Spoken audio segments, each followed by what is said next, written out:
Hello, everyone, and welcome to another episode of the Queen's Table, where I am absolutely thrilled today to have some kings at our table. So we want to welcome the four brothers who came on today to talk with us about our topic, which is healthy dating and emotional security. So sort of the way that this weaves into community development is that how do we have a community? How do we develop a community without relationships? So everything in our community is based on the family unit. So what's happening to the Black family unit right now? We want to talk about that. So we have with us, we have Malcolm Boston, who is also one of our, who is also affiliated with Thule Community Development Group as one of our board members. So thank you for coming on today, Malcolm. You're welcome. We also have Clinton Hatcher, who is a friend of the organization, has been for a couple years now. So thank you for being with us today, Clinton. And we also have Dale Boston. I'm going to have each one of, one more, Dale Boston. And we have our producer who is always with us, Phil. I'm here. Thank you for being with us today, Phil Bird. So what I want to do is basically have everyone introduce themselves, talk about where you are. Now, I intentionally got a group of men who have experience in the whole spectrum of relationships. So we've got some married guys. I myself am divorced, have been divorced. So we've got married, divorced, we've got single, and we've got confirmed bachelor, never gonna be married ever. So let's just talk about how we feel the Black family is going to sort of survive in this atmosphere. So let's start with Malcolm. Why don't you introduce yourself? Well, I'm Malcolm Boston. I'm originally from Washington, D.C., although I've been living here in Central Florida since 2004, so about 19 years. What else would you want to know? You want to talk about what you do? Malcolm has a background in engineering and... Yeah, I work at the Kennedy Space Center. I'm an aerospace engineer. What? That's awesome. Yeah, rocket scientist, right? Thank you. He said that like it was nothing. Bro, you better own that. Look into the camera again and say, I am a damn rocket scientist. Come on, man. I'm a rocket scientist. There you go. That's cool. Yeah.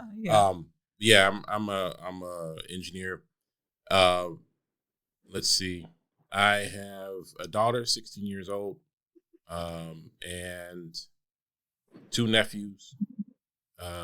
I have been married and divorced twice, and I'm keeping an open mind. Okay, and we got to slide this in there. That master's degree is in what? Biomedical engineering. Okay, so I have that's my master's degree. Got that from The Ohio State University, for the record. Gotcha. And my bachelor's degree is from Ohio. My bachelor's degree is mechanical engineering from Tennessee State. So I've been to an HBCU and a PWI. Yeah. I'm also a member of Alpha Phi Fraternity Incorporated. All right. So thank you for that. And Mr. Hatcher, introduce yourself, please. You should let me go first. You should let me go first. Clinton Hatcher. Military brat. My dad's retired Army, and so that kind of was my childhood, was military and family and stuff like that. And then we moved here in late 90s, 96, and been here ever since. So this is pretty much home. Okay. So I'm married, have a daughter, and have another child on the way. Awesome. You know the gender? Not yet. Okay. Not yet. So we're excited about that. Been involved in a lot of stuff throughout the community, like different awards, 440 award, Chamber Award, Who's Who in America. I also work for Kennedy Space Center. Oh, he's a rocket scientist too? Not a rocket scientist, no, no sir. We can only have one of those in the room at a time. I will not take that claim. I just support the rocket scientists. How about that? And on mission. Yes, sir. Yes, sir. It's definitely an honor and a privilege to work with the superstars out there at Kennedy Space Center. But grateful to be here and a part of the conversation. Awesome. And one thing we're gonna slide in here too. You, like me, are Yes. PK, right? Yes, I am. Pastor's kid. Yep. Okay. Sure. Yeah. So we will move on to Mr. Dale. You introduce yourself, sir? Hi, everyone. I'm Dale Boston. I also too work for the military sector. I am the Marine strength conditioning coach for the PJs. I've also worked at Ohio State. So let's go Bucks. Dale, what's the PJs? Pararescue. Okay. So that's the pararescue unit for the 308 Squadron over at Patrick Air Force. Okay. Phil? I just make podcasts with people. So I mean that's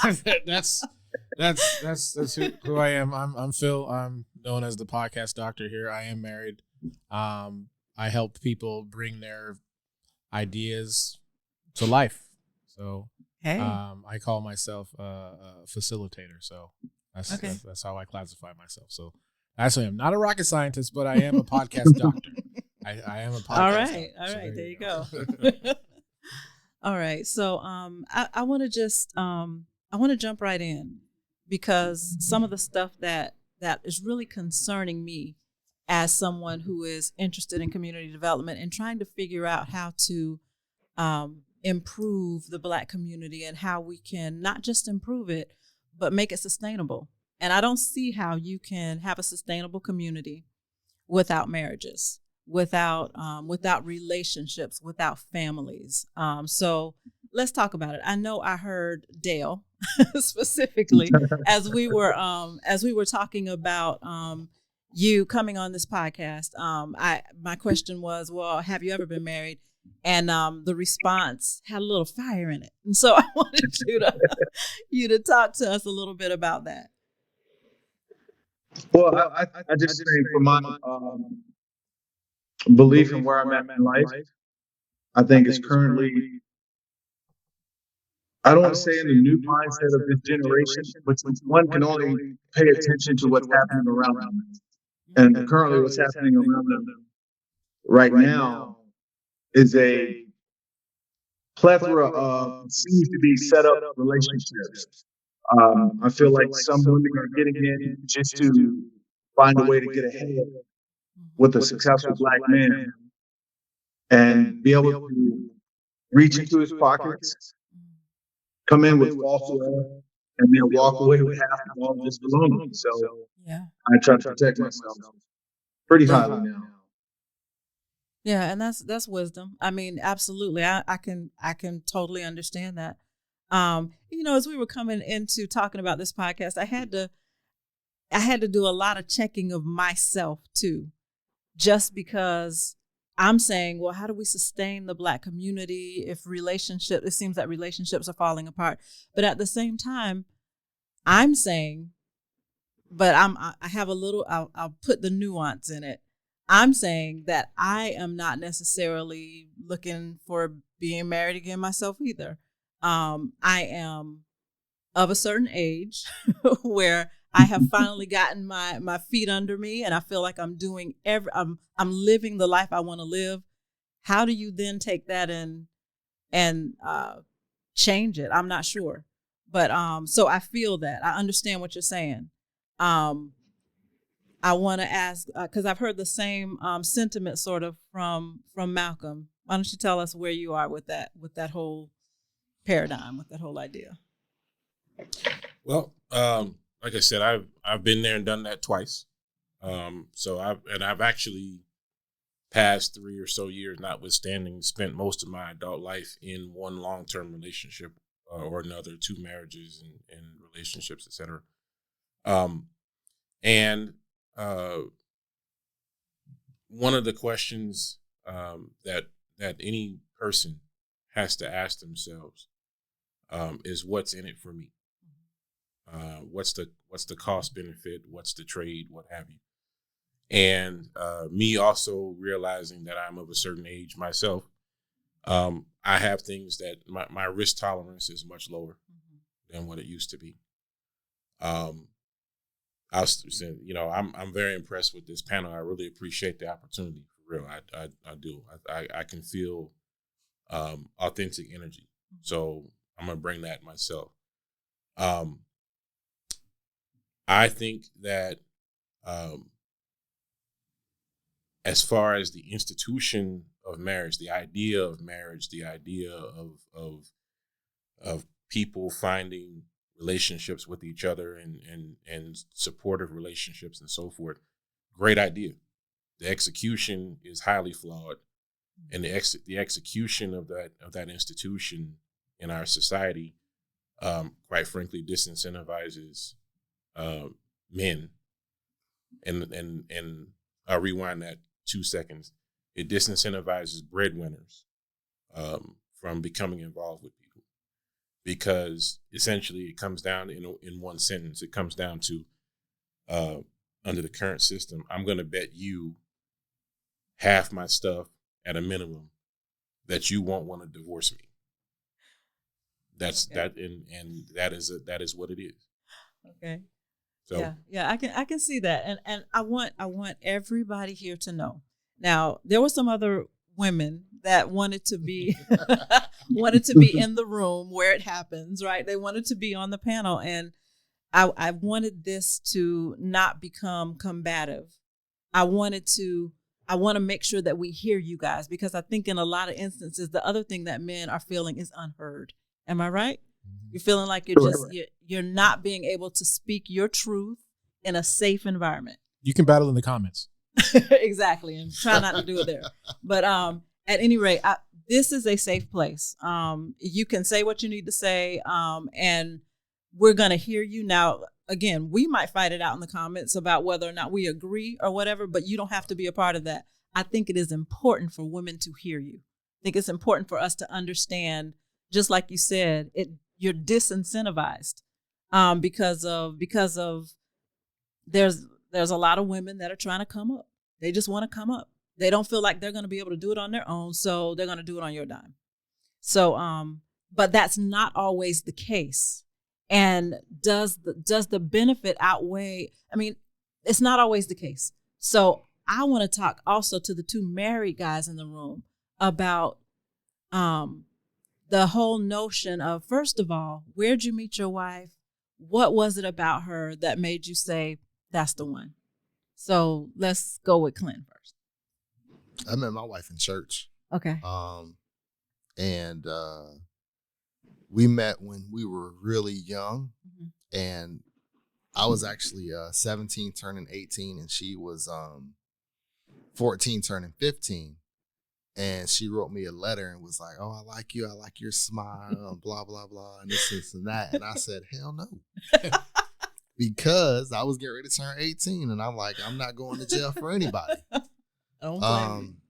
Just from previous experience, I had a couple guys that I had a one friend in particular that I went to high school with, and he actually had to end up breaking up with his girlfriend that he dated for like 3 years in high school because he was 18 and she was 17. And the parents didn't like him. And so I was like, I'm good. I don't want no parts of that. And so later on in life, through dating other people, we reconnected later. And for me, the biggest thing that drew me to her was the fact that she was willing to do things and not be afraid of it. Mm-hmm. She was willing to challenge me on different things to become my best self on certain things. And I was like, okay, I can deal with this. In addition to that, she loved God more than I did. And that was one of the biggest things that drew me to her. And another thing was she was willing to forgive and move forward a lot quicker than I was. And that was something that she taught me. From being in a relationship with her. And so it's actually quite funny you asked that question, because when I was single and I was traveling the country just playing for different preachers and different bands, I would come across different people that have been married for 20, 30, 40 years. And I'd be like, how did you know that, she was the one for you? And how did you know that he was the one? And I would interrogate them. Like, seriously, I'd be like, okay, so you're saying that, God, nah, I'm not believing none of that. And I would interrogate them growing up in church and stuff like that. And, and they would, and the majority of the people would say to me, they would say, well, and I'd be like, no, I don't know. Yeah.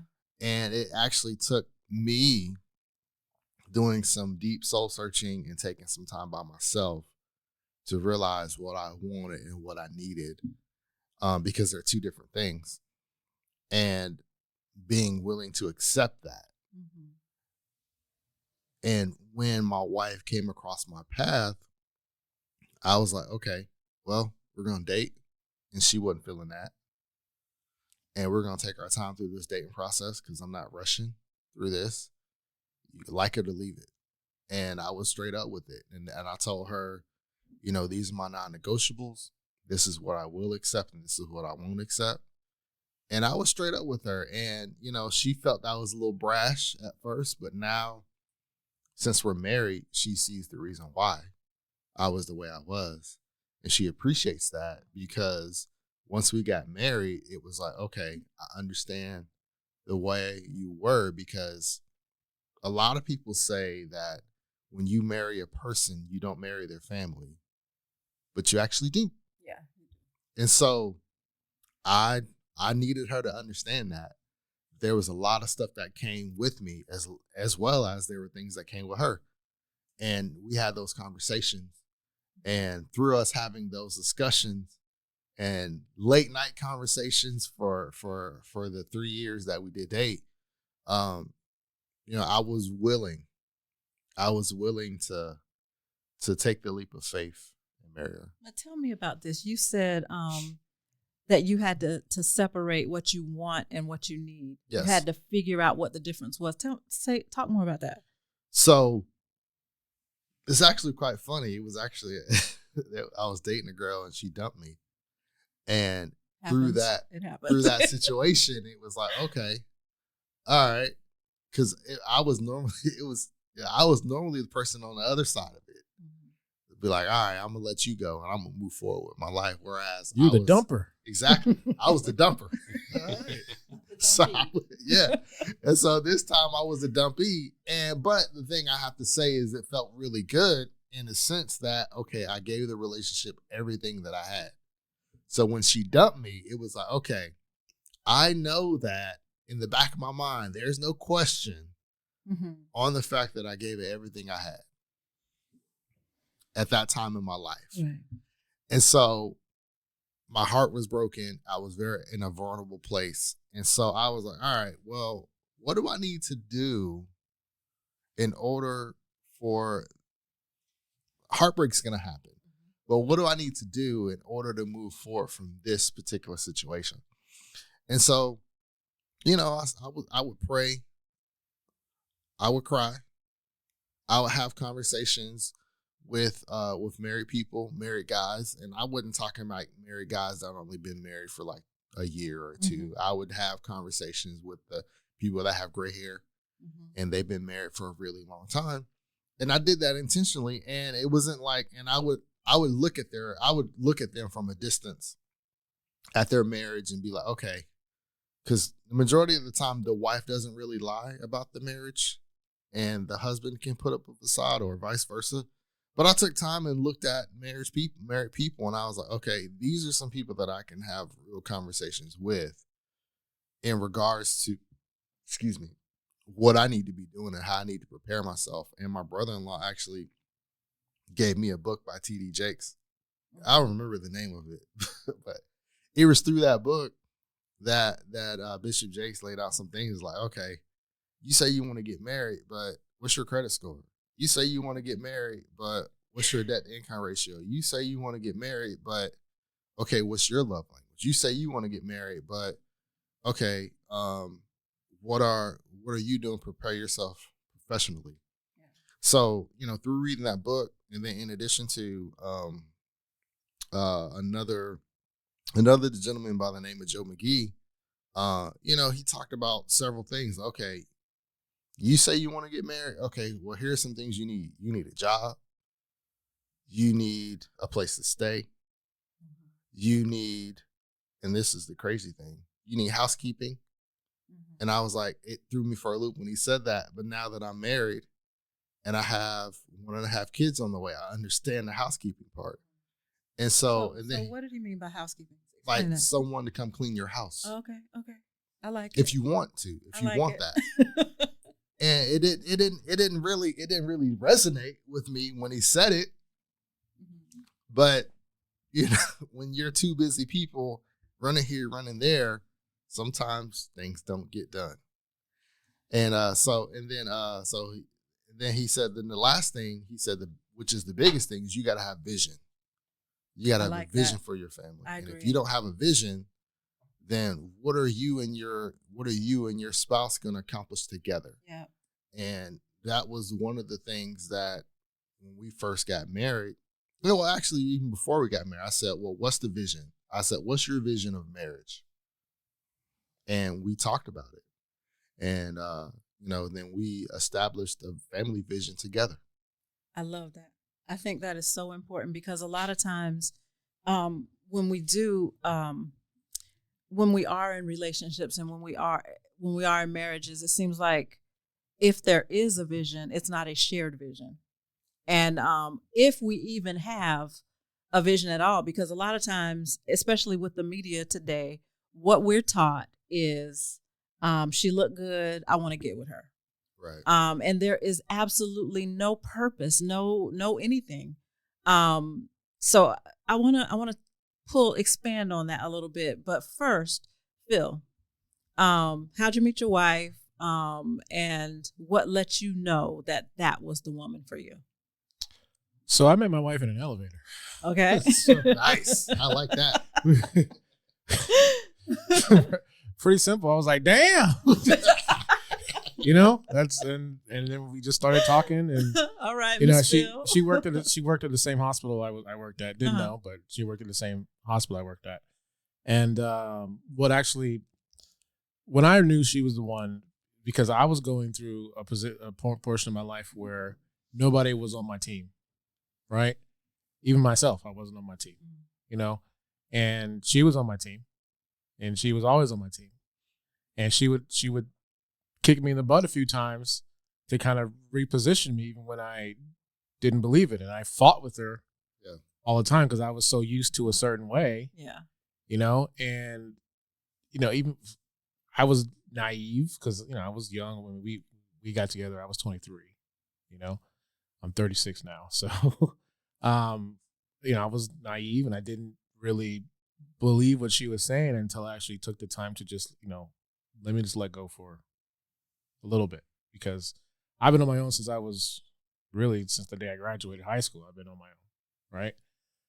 And so I knew she was the one for me because she would be my cheerleader and my coach. That's good. And so I just knew from that, because she saw what I knew, but I just couldn't put it into motion until I had somebody else validate it for me. She brought it out of you. She helped bring it out of me. So that's all I knew. So. I love that. So can we all agree on this? And and it may be whatever. It may be that and it's perfectly fine to say no. But can we all agree that that's the ideal? I'm not putting the label of marriage on it, but it's the ideal is to have that cheerleader / coach, and to have that person that that's on your team. Is that the ideal? Whether it's marriage or not, is that the ideal? I think that that's the number one thing most men look for. It's for someone to come home to that's going to have their back after being beat down to the world as a black man already. and to not further get beat down when you get in your house that's supposed to be a sanctuary, but to have someone encouraging, uplifting, and supportive. I mean, to truly, truly find that, I think a lot of men would get married. Mm-hmm. Okay, so for me, let's call me an outside observer. Okay, let's call me that. And I'll say that because my role here is I am convening this Queen's Table with women that I want to help step into their role as queens, right? What do I tell them? I hear you saying that's well, at least I've heard one of you, two of you maybe say that that's the thing. Have that. What I like to teach, what I like to share with women is be a soft place to land. So whatever happens out there, the world's knocking him down, he's taking blows, all of this stuff's going on, be that place that he cannot wait to get to. So that means that when he gets home, it shouldn't be chaos. So if there are kids involved, the kids should be, if especially the little ones, give them a bath, maybe let them eat before daddy gets home, and some kind of peaceful, calm something. So that when he walks in the door, it's like you said, it's a sanctuary. What else should I be telling young women about? And I'm not saying how they can twist and contort themselves into your ideal woman. That's not what I'm saying. What I'm saying is, what are those things that are important to you?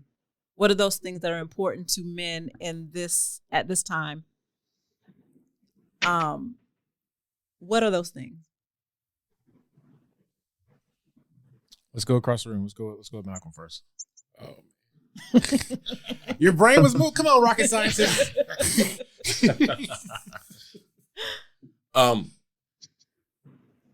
I think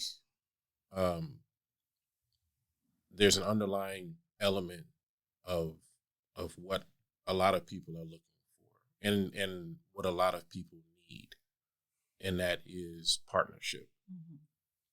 And in order to truly be a partner, you have to answer the question, what do you bring to the table? Mm-hmm. Right? And I understand that is a very hot button sentence, right?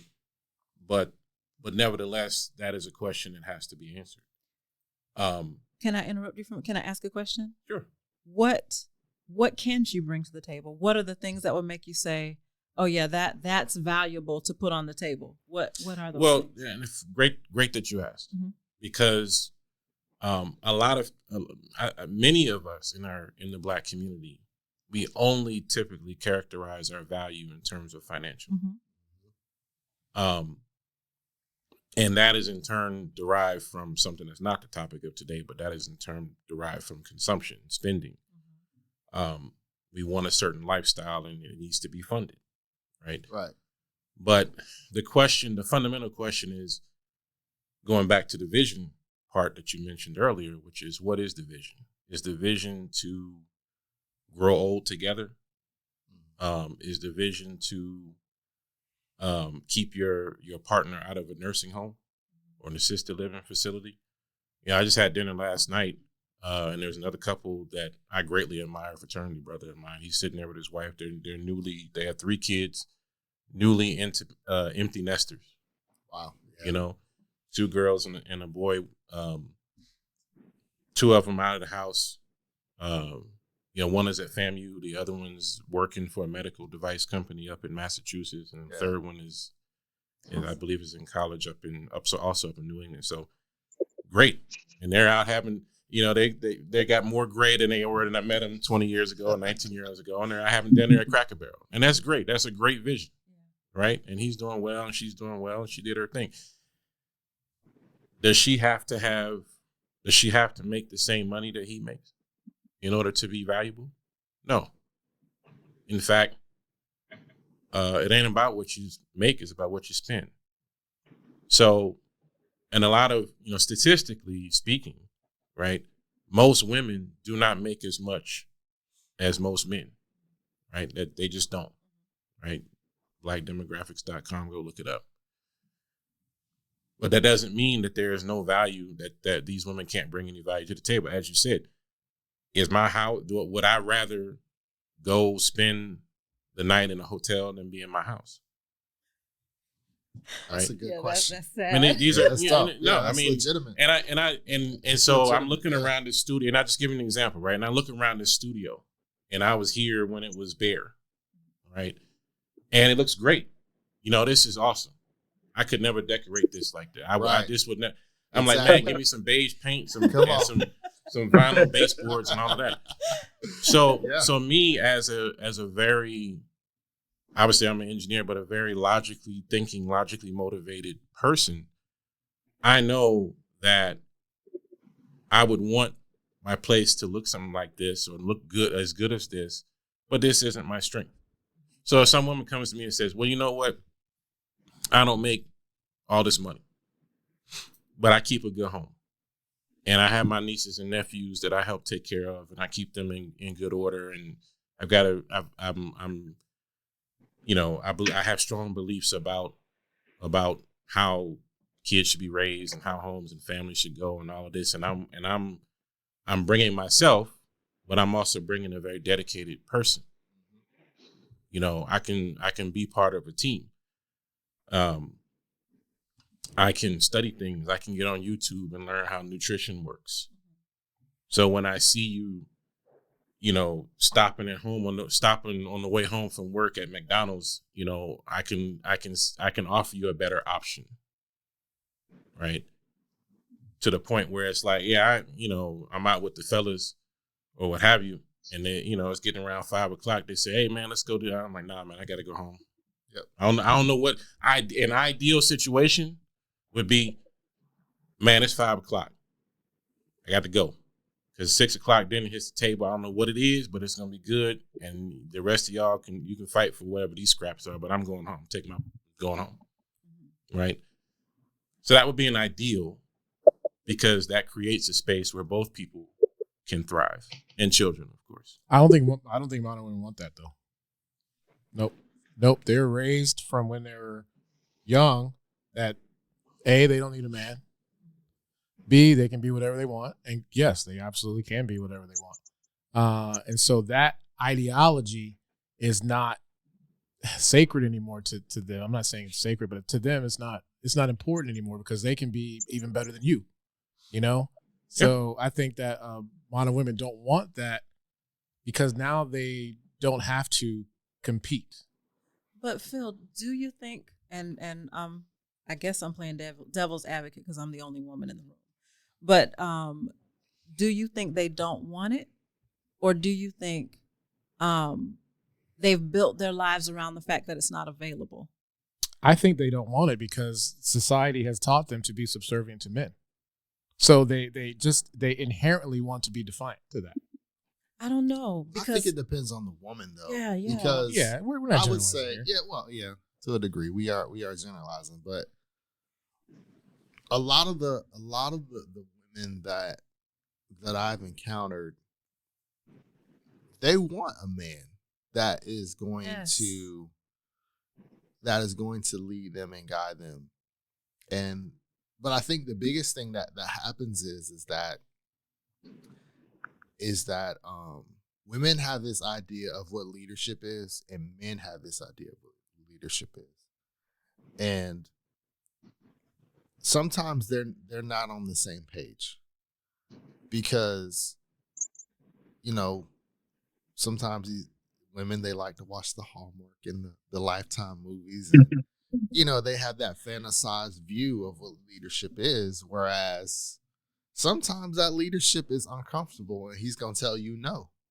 Yeah. And he's going to tell you some things that you may not want to hear. And he may be like, okay, yeah, that looks good on you, but you may not want to wear that. Oh, but see, then that's controlling. But it's but you know what though? It's interesting because you bring up a different vision. And the concept that modern women don't want this or don't want that. I'll stipulate to that. Maybe it's true, maybe it's not. Certainly statistically it's true. But the question is, what do they want? And what is their vision? And is that our modern men compatible with that vision? I don't think so. I want to say that, so for me, when I was married, my understanding, especially being a minister's wife at the time that I was married, my understanding was you lead and I am the supporting role. And I had no problem with that. I signed up for that. Okay.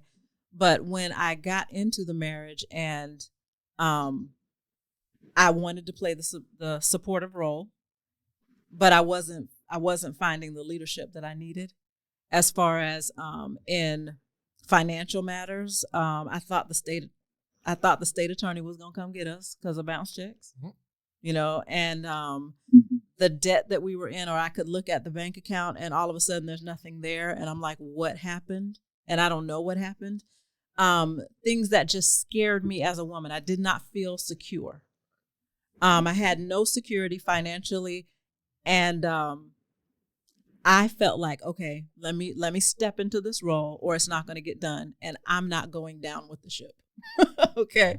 So that's the reason I started working outside the home. That's the reason that I started on a career path that I never wanted it.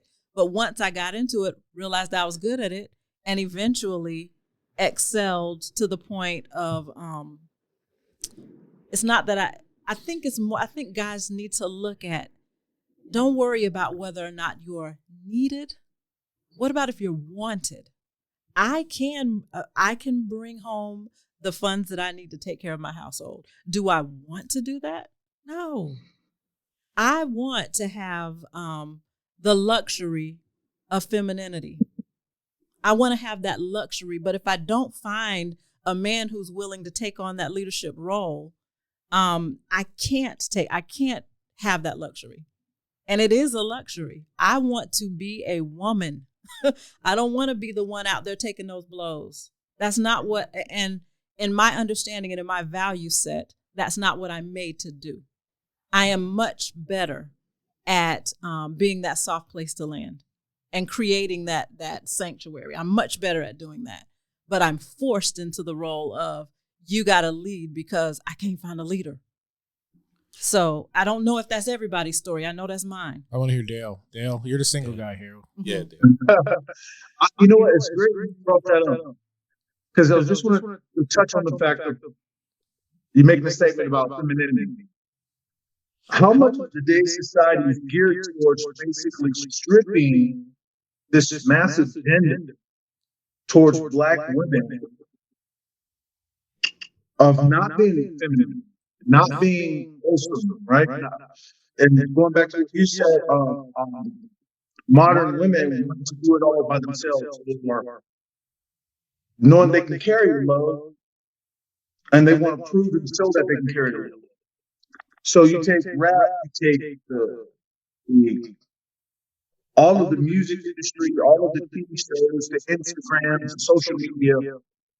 It's basically stripping our society as Black folks as a whole, right down to the bare bones of showing your tail off, being hard as a man, being independent as a man, financially independent, not worried about money. So we're facing that. I'm facing that as a single man. Like, okay, I can take care of a household. I'm a great leader. I have great finances. I'm very wise with my money. I don't blow my money. So I have to compete with the fake movie stars and the fake rappers and the guys with the jewelry, because I don't dress like that. I'm a country boy from Kissimmee. I like to stay covered up, and I like my ladies to stay covered up. I think there's a time and place for all of that other stuff. But the femininity is being stripped away from our community, and basically sex is being thrown in our face.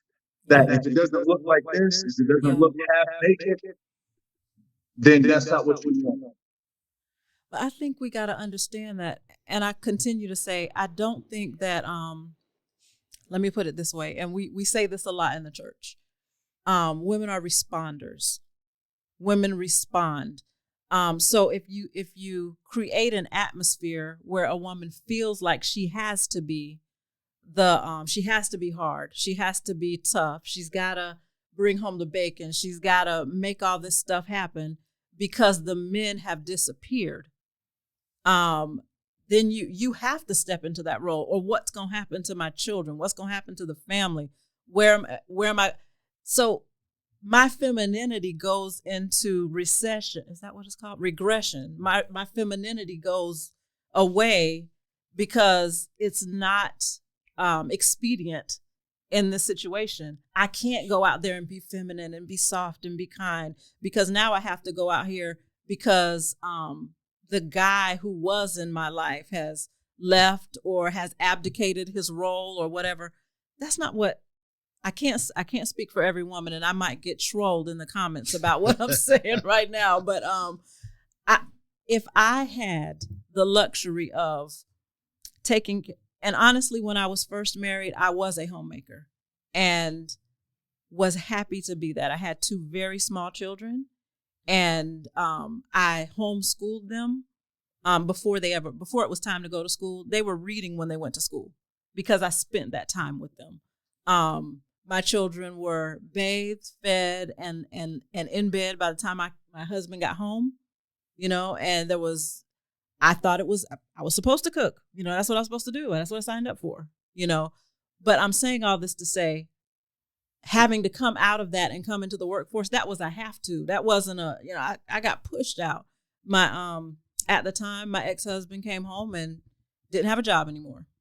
So what was going to happen, but I want to encourage you guys, the single guys. I want to encourage you that, let's go here.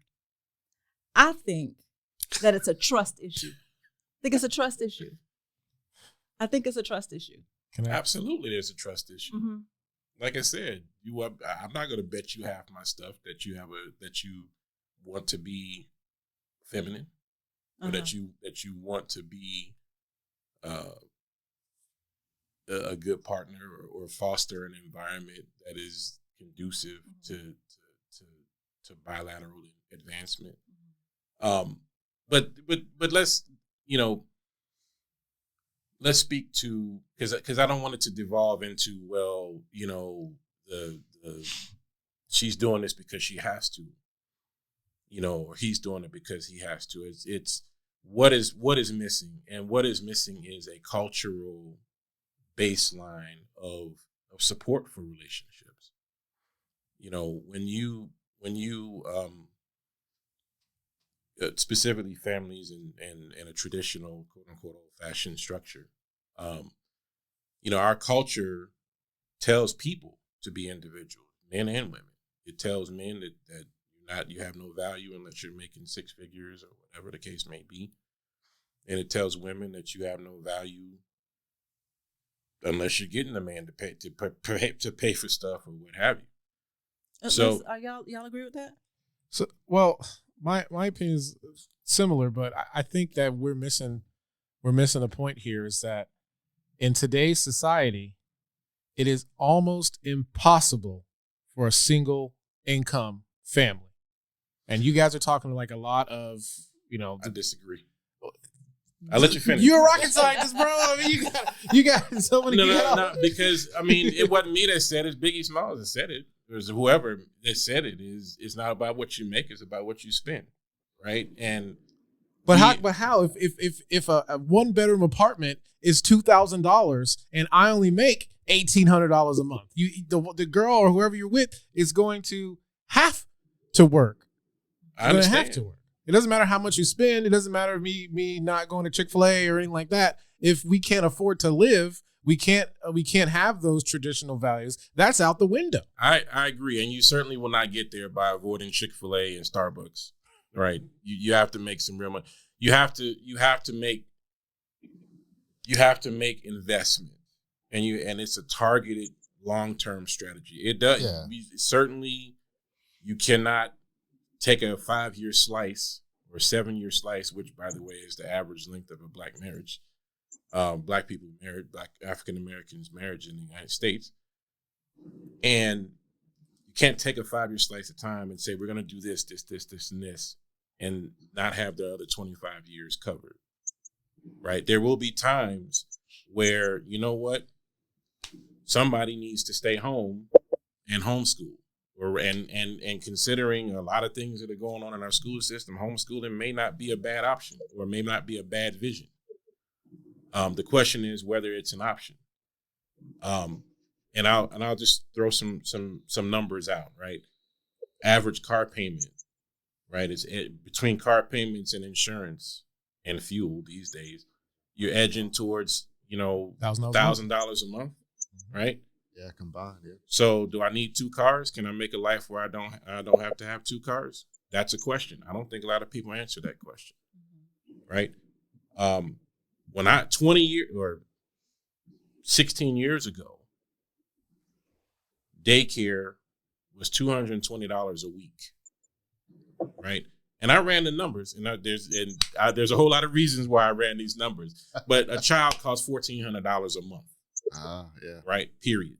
Daycare, and so that's and the reason it costs $1,400 a month is because there's 2 incomes, right? Because I got a wife that has to go to work, right? It is what it is. Yeah.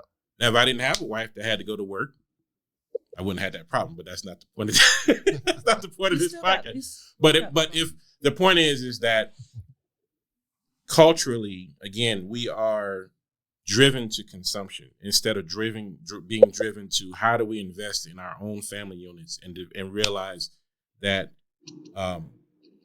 one spouse, typically not the breadwinner, but one spouse can stay home and save us the $1,400 a month plus the $1,000 a month for a second car, right? So now we had $2,400 a month saved. But sound like a whole salary to me. I still think it's still not like that because we our people as a society, we are constantly in survival mode. We don't have the extra money, even with 2 incomes. We don't have the extra money. I know you say it's a consumption thing, it's a strategy. But sometimes it is very difficult to actually be able to put anything aside because this costs money, this costs money, this costs money. So then I feel that when a woman is in that position, she loses her faith in that her man is doing this job as a leader. And so then they're taught that they don't need a man to do that. So then they don't want to be in that situation. So why should they be in a situation where they only have to have 1 car? So then they're in that situation where I'm subservient to my husband. And so now I got to sit here when I can do on my own, like Karen did. And there you go. And there you go. You said the word subservient. That circumstance that we were describing. The problem is that our one problem is when we characterize team building, the team building of a wife with a husband, a wife with a competent husband, right, as subservience, right? Somebody's got to make the money, period. You got to make the money. Right. And these days, I agree. That means the concept of a 40-hour work week is long dead and gone. You're going to be working more than 60 hours. Yeah. You got to make the money.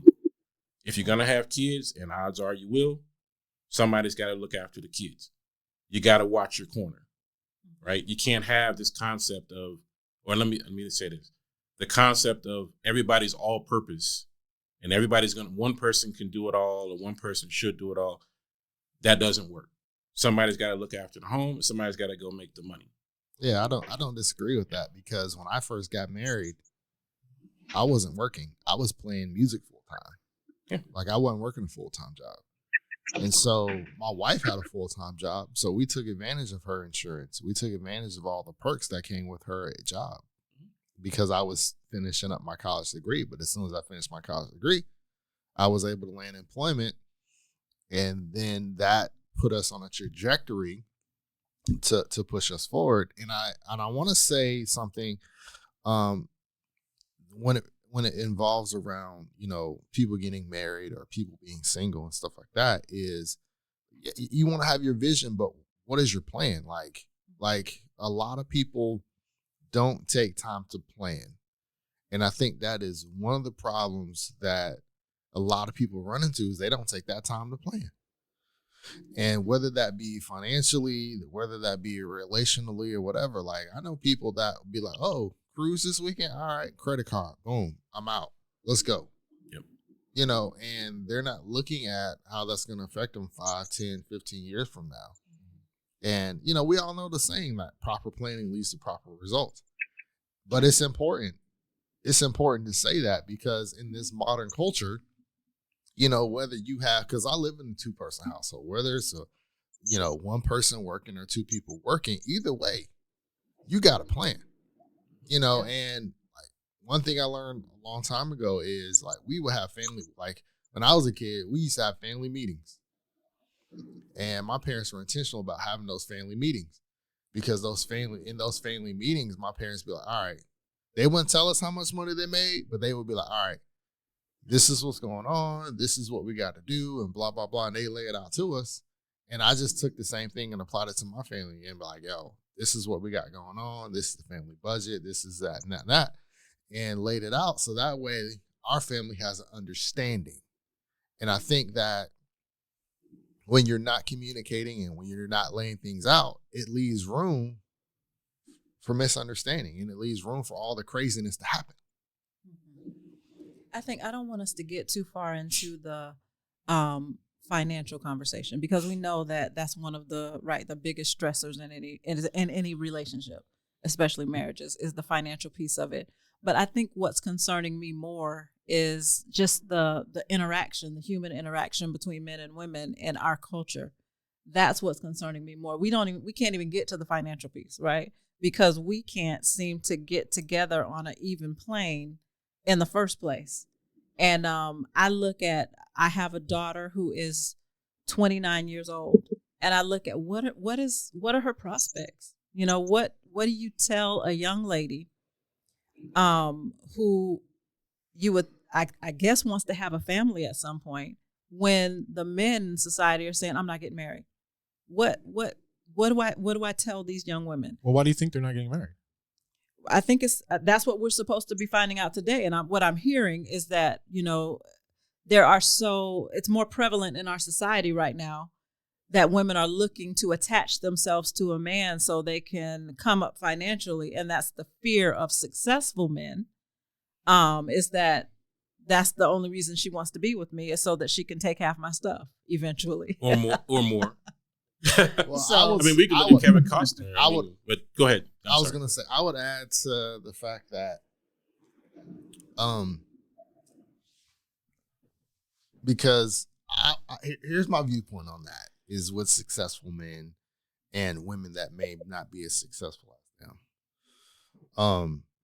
It's going to boil back down to what my man Malcolm said earlier is that there are certain things that certain women bring to the table that certain men just don't have, flat out.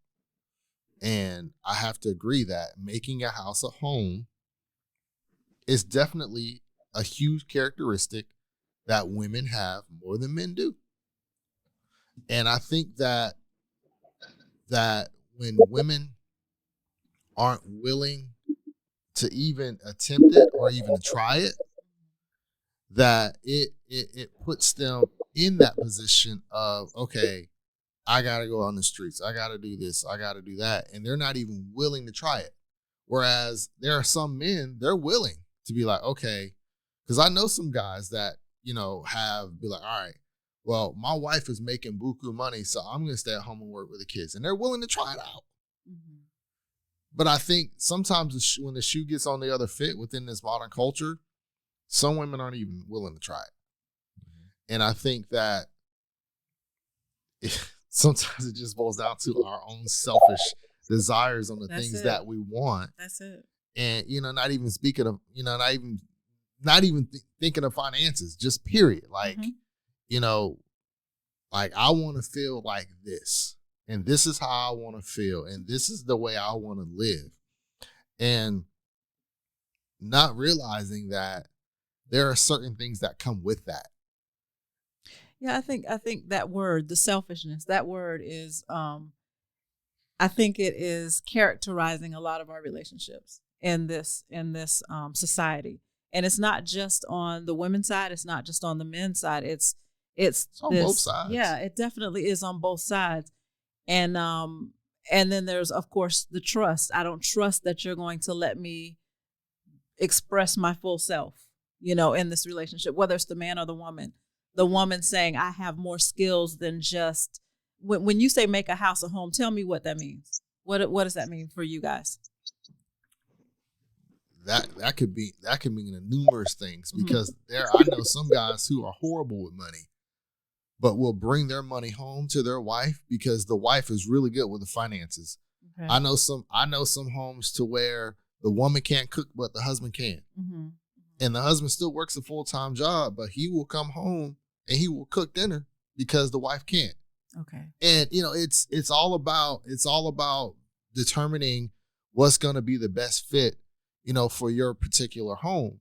But if you're not communicating and talking about those things, it's never going to happen. Okay. So being flexible enough, yeah, to get in where you fit in, like they say, you bring your best skills to the team. I would say that it's becoming more acceptable in modern culture than it was in previous cultures, because previous cultures, it was like, okay, the woman cooks, cleans, take care of the kids, and blah, blah, blah, blah, blah. And the man just goes to work, and that's it. Because a house costs $40,000. Yeah. True. Well, I was, yesterday's money, right? Yesterday's price is not today's price. Yes, but I think that because of the economy and the cost of things, to answer your question, Karen, is what should women be looking for? And I have a 16-year-old, and I tell her exactly what I would tell your daughter or anyone else's daughter is you should prioritize competence. Yes. In a partner. Absolutely. Because life is hard. Life is, and every time you think you got something nailed down, it surprises you again. I'm not so much thinking of what should they be looking for. Mm-hmm. I'm thinking of what are you guys looking for? Because I also feel like in our society right now, women are placing value on the wrong things. For instance, I don't know how much money we're spending on eyelashes. Now, I don't think men give one flying fig about how long somebody's eyelashes are. But things like that, what should these women be? If your ideal, if what you want is a family and a husband and a household, what right now should they be focused on that would attract them a successful, intelligent, competent mate? Well, it's not just one thing. Mm-hmm. What things? What things? It's not just one thing. Mm-hmm. I would tell you that, like Malcolm said, she has to be competent. Mm-hmm. There has to be some type of knowledge and wisdom that she can bring to the table. I'm not saying that she has to be as smart as or as intelligent as me, but she has to have some degree or some level of understanding and, that can be applicable within our relationship. Mm-hmm. That's definitely one thing. I would say another thing, and stop me, guys, if I keep rambling on. I would say another thing is that she has to be able to take care of herself. And what I mean, take care of herself. Okay. Take care of herself mentally, take care of herself spiritually, emotionally, and then physically. Mm-hmm. Because I'm not gonna lie, my wife looks great. She looks really good. And it's because she takes care of herself. Mm-hmm. But the thing about it is she throws it back at me, and she's like, yo, I need you to get out there and work out. Do some stuff, and so, but those are some of the things that, I looked for, in a woman, and, and being able to, socialize appropriately. Right. That's a big thing. Right. That's big. Mm-hmm. I gotta hear from Dale, because he's chomping at the bit. Yeah, Dale is. Yeah. I was wondering where Dale, jump in on this one, man. Go ahead. He's single. No, wait. Right. when I'm training in the military, it's the same concept. When I'm training in the military, and there's a particular drill that's drawn up with an absolute intent to accomplish this mission. I think modern women almost have this attitude towards learning something new or building a house is what's absolutely shunned against. They see it as such a bad thing of finding the qualities of a woman. Do not know how to cook. Take some cooking lessons. Be willing to learn something new outside of the scope. Right? We're often told as you need to change this about us, to change that about us. But if you bring that sentiment to the women, oh, it's take me as I am.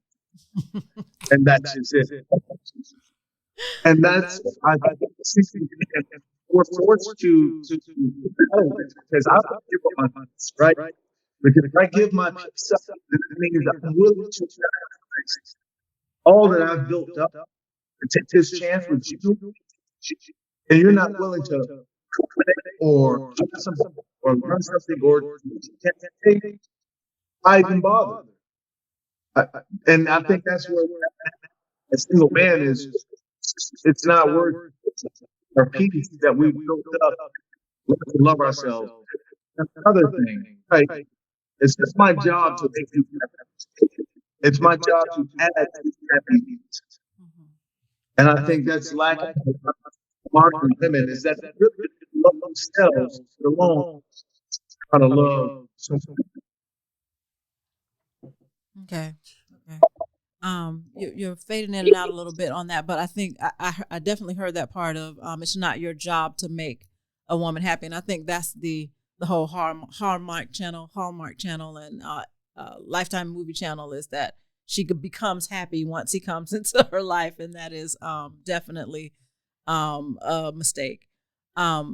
So I think we have just started on this conversation. I don't think that there is. We need a part 2 and 3 and 4 and 5. We do. This is a whole other podcast. We're talking about. We do, and we haven't gotten to the real meat of what I want us to get to. So we will definitely be following back up with this conversation. But I want to thank you guys for meeting me here at the Queen's Table, and I hope that we can have these conversations probably live at some point, but also feel free to add into the comments anything that you feel like didn't get touched on, and we can talk about it in the Facebook group. But Queens, we need to listen to our kings and hear what's going on and why our relationships are not meshing the way that we would want them to. So we're giving them a platform here to speak. And again, thank you guys for joining us here. See ya.